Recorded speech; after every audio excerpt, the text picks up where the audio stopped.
the National Urban League. We'll see what he has to say in Philadelphia. Joe, thanks very much. We were expecting to hear today from a family that escaped an SUV accident in Florida with the help from George Zimmerman.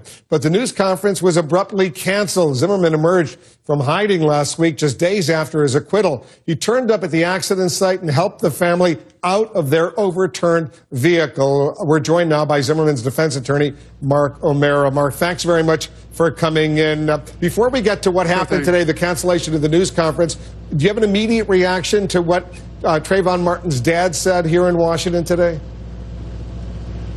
Look, I don't think it's my place to define who Trayvon Martin was. We were very careful during the pretrial matters and also in trial to not impugn Trayvon Martin's integrity or his memory. We did have to bring out enough information to show what happened that night between he and my client. But quite honestly, if the foundation of the family wants to remember Trayvon Martin in a certain way, they're entitled to it, and they should. My only concern was trying to define who George Zimmerman was and the fact that he reacted to violence that he had to react to that night only as a last resort.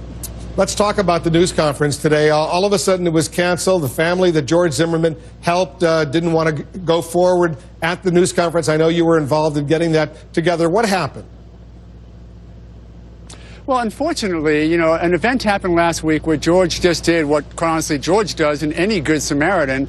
He saw a situation, he helped out, and was actually right there pulling out the two kids and the family from an overturned SUV that was smoking and maybe on fire. And he actually was leaving the scene when law enforcement came up, fire department came up, recognized who he was, and just talked to him for a few minutes. The frustration I had that the family who really wanted to thank George for doing what he did publicly, in talking to other people, family members and friends, realized that in any way connecting yourself with George Zimmerman is right now very toxic.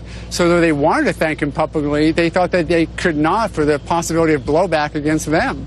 As you know, out there in the social media world, out there on Twitter, and a lot of people are saying, well, maybe there was no such accident to begin with. This was all made up. And I know you want to respond to that.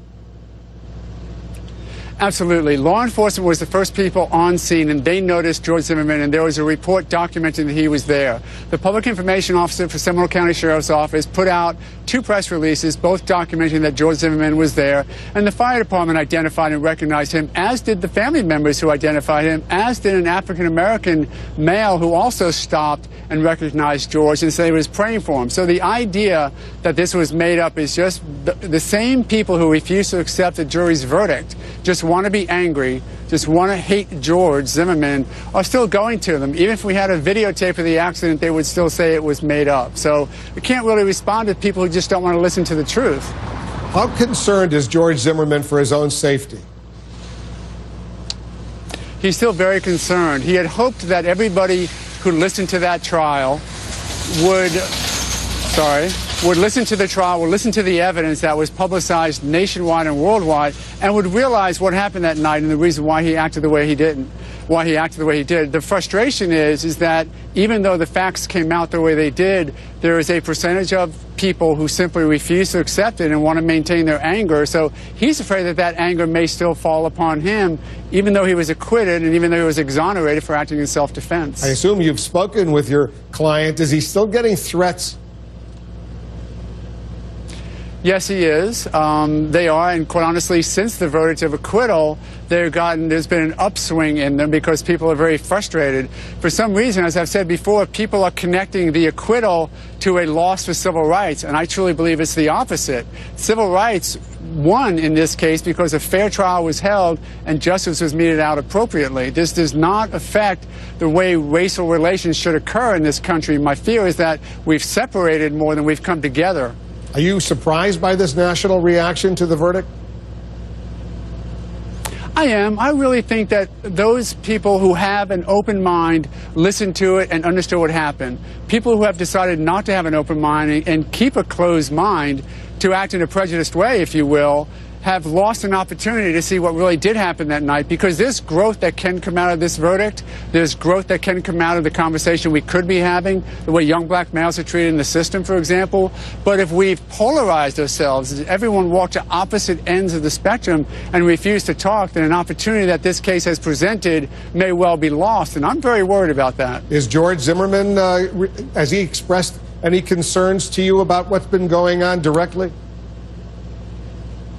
Absolutely. He also believed, of course, he knows that he acted properly that night and in self-defense. And he was hoping that an opportunity to get this case tried before a jury, which is why we didn't go with a pretrial hearing, which may have led to a dismissal, but actually have a full trial and heard and decided upon by his jury, would actually then be believed by the nation. And he's sort of surprised and a bit chagrined that there's more anger now rather than more resolution and listening to a fair verdict. We know he has a license to carry a concealed weapon. Is he still carrying a concealed weapon?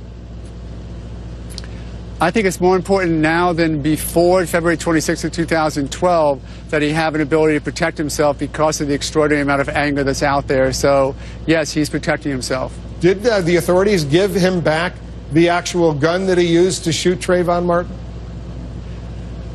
No, that gun will never be used by anyone again. That needs to be destroyed and just be done with. Right now, that's in the hands of the Department of Justice. They're doing, I guess, a second investigation concerning civil rights violations. They completed one last year and didn't find anything. But no, that gun will never be used again by Mr. Zimmerman or anybody else. What's next for George Zimmerman? Is he going to stay in Florida, stay in that area? Is he going to move someplace else, try to change his identity? What's next? Well, unfortunately, he still has to live in hiding because there is such animosity against him still. I don't think he can walk down the streets safe ever again. I hope not for the next few years. So unfortunately, like you say, a new identity, changing his view, changing his looks, moving somewhere where he's not known as well.